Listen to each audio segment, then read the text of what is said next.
আমরা হঠাৎ করে একটি বাজারে বেড়াতে গেছিলাম, মাগুরখালী বাজারে। সেখান থেকে ফেরার পথে দেখি রাস্তার পাশে একটি কাঠের ব্রিজ ছিল। সেই ব্রিজের পাশে একটি কাকা গরু চড়াচ্ছিল। সেই গরু চড়ানো দেখে খুব ভালো লাগছিল, তাই ভিডিও করছিলাম। কিন্তু সেই সময় ভিডিও করার সময় কাকার ভিডিও খুব বেশি ভালো আসেনি। কিন্তু কাকা অনেকগুলো গরু পালছিল, যেমন দেশি গরু পালছিল। দেশি গরুর ভিতরে এতে প্রচুর পরিমাণে লাভজনক। সকালবেলায় কাকার কাছে জিজ্ঞাসা করলাম। সকালবেলায় কাকা আসে আর সন্ধ্যার আগে বাড়িতে যায়। সারাদিন গরু ঘাস খাওয়ানো বা তার দেখাশোনা, জল খাওয়ানো লাগে। তাই একটি মানুষ যদি 10টা গরু পোষে, 10টা গরুর ভিতরে সবসময় 10টা গরু পুষলে তার আর কিছু লাগে না। একটি স্বাভাবিক মানুষ ইনকাম করতে পারে 500-700 টাকা। আর যে 10টি গরু পোষে সে বছরে না হলেও 5 থেকে 7 লাখ টাকা ইনকাম করতে পারে। সেটা হলো যে প্রথম ছোট বকনা বাছুর বা এড়ে বাছুর কিনলেই হবে। গরু কটা সবসময় বিলে বা এড়া খাওয়ানো লাগবে। বাড়ি এসে যদি কুড়ো জল দিলেও হয়, না দিলেও হয়, তারা বিল থেকে খেয়ে আসে। এজন্য কাকার প্রতি বছরে 4টে গাভী আছে আর কটা এড়ে গরু পোষে। বাছুরটা দেখেন কত সুন্দরভাবে দুধ খাচ্ছে। আর কি বলবো, কাকার এতে কোনো খরচই নেই, বিনা খরচে গরু পুষছে। সকালবেলায় নিয়ে আসে আর সন্ধ্যার আগে গরু চ্যান করিয়ে, নদী থেকে চ্যান করিয়ে গরু নিয়ে যায়, যেটা লাভজনক বেশি।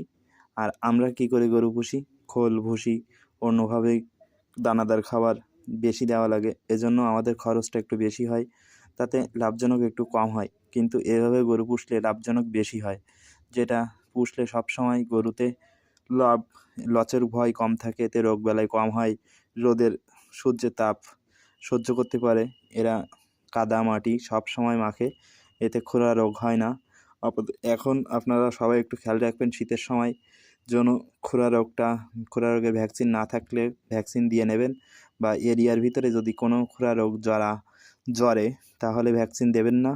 ভ্যাকসিন দিলে আশেপাশে যদি খুরা রোগ না থাকে তাহলে ভ্যাকসিনটা দিয়ে নেন। এলাকায় প্রচুর পরিমাণে খুরা রোগ বা জ্বরা, যে এফএমডি রোগ বলে, সেই রোগে আক্রান্ত হচ্ছে। এতে কোনো ভয়ের কোনো কারণ নেই। কিছু সময় গরু নালা ঝরে, এর প্রথম উদ্বোধন করা যায় যে গরু নালা ঝরে, পা ব্যথা হয়, গরু খাতি কম চায়, গালে ঘা হতে পারে। তাই দানাদার খাবার তখন কম দে, জল কুড়ো একটু কম বেশি দেবেন, যাতে শক্ত কাঁচা ঘাস বা কলা গাছ যদি দিতে পারেন তাহলে সুবিধা হয়। এতে যে ডাক্তার দেখায় অ্যান্টিবায়োটিক দেওয়া লাগে না। যদি পারেন পটাশের জল বা ন্যাপথেল থাকলে যে জায়গায় পায়ের খুরে দিয়ে দেবেন। যদি পেট না পোকায় তাহলে সেটা মানে সুবিধাজনক। আর যদি পোকায় তাহলে ওখানে ন্যাপথেল বা গুল দিতে পারেন, বা পেট্রোল দিলে ওই পোকগুলো বেরিয়ে আসে। তাই সবাই একটু সতর্ক থাকবেন, শীতের সময় খোরা রোগ হতে পারে, তাই আপনারা সবাই সচেতন থাকবেন।